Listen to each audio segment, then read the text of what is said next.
Hello guys, welcome back to the channel. In this today's tutorial, I'm going to show you how to blur video background in CapCut PC.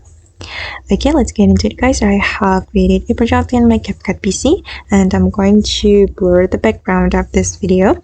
First thing first, I'm going to duplicate my video.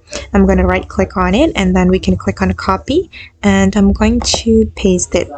Okay, and after that I'm going to apply blur effect to my video. We can go to the effect and then search for the blur effect. You just need to type in blur and then I'm going to apply this blur effect to the main layer.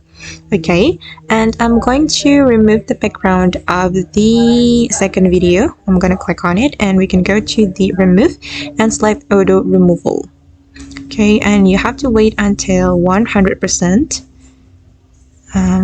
Just wait guys, it's still processing. Okay, it's almost done and now it's done, and as you can see guys that the background has been blurred. Alright guys, and that's all the way to blur video background in CapCut PC. I hope this tutorial will be useful for you. Thank you so much for watching and see you in the next video.